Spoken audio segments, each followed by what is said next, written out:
আমাদের মাঝে কেউ কেউ ইন্ট্রোভার্ট হয়, আবার কেউ হয় এক্সট্রোভার্ট, অর্থাৎ কেউ খুব মিশুক হয়, কেউ আবার নিজের মতো একা থাকতে ভালোবাসে। কিন্তু এদের মাঝামাঝি আরেক ভাগ আছে, যারা কখনো ইন্ট্রোভার্ট আবার কখনো এক্সট্রোভার্ট। এদেরকে বলা হয় অ্যাম্বিভার্ট। জীবনে চলার পথে সবচেয়ে বেশি সমস্যা অ্যাম্বিভার্টদের হয়। যারা অ্যাম্বিভার্ট তারা মাঝে মাঝে খুব হইচই করতে ভালোবাসে, আবার মাঝে মাঝেই একা থাকতে ভালোবাসে।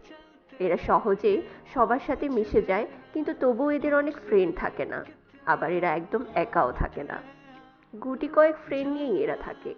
এদের সবচেয়ে বড় বৈশিষ্ট্য হলো, শত কষ্ট হলেও এরা মুখ ফুটে বলবে না কিছু আপনাকে, বরং সেই কষ্ট সহ্য করেই হাসি মুখে থাকবে। তাই এদের মন খারাপ হলেও সেটা মুখে না বলা পর্যন্ত আপনি সেটা ধরতে পারবেন না। ওদের একটা আলাদা জগৎ থাকে। নিজেদের চারপাশে এরা একটা দেয়াল বানিয়ে নেয়। সেই জগতে আপনি চাইলেই প্রবেশ করতে পারবেন না, বরং সেখানে প্রবেশ করা চাবি হচ্ছে আপনার ভালোবাসা আর ভরসা করার মতো ভালো ব্যবহার। অ্যাম্বিভার্টরা যাকে ভালোবাসে তাকে খুব মন দিয়ে ভালোবাসে ফেলে, আর তাই কষ্টটাও বেশি পায়। কিন্তু তবু এরা আপনার খারাপ চাইবে না কোনোদিন। এরা আপনার প্রতি ভরপুর অনুভূতি রেখেও আপনার থেকে নির্দিষ্ট দূরত্বে চলবে, আপনি চাইলেও সেটা বুঝতে পারবেন না। এদের সবচেয়ে বড় সমস্যা হয়, কেউই এদের বুঝতে পারে না। কারণ যে মানুষটা ঠিক একটু আগে অনেক খুশি ছিল, হঠাৎ করে সে বদলে গিয়ে একা থাকতে চাইলে কেউ সেটা স্বাভাবিকভাবে নেবে না।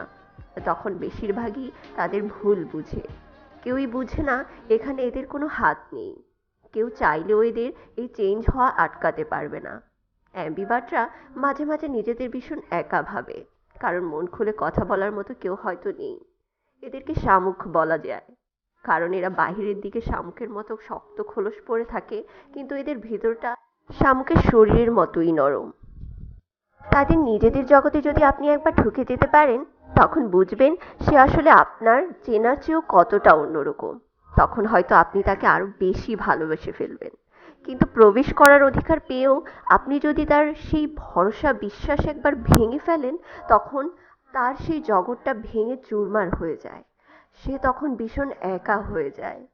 অ্যাম্বিভার্টদের ঠকানো অনেক সহজ।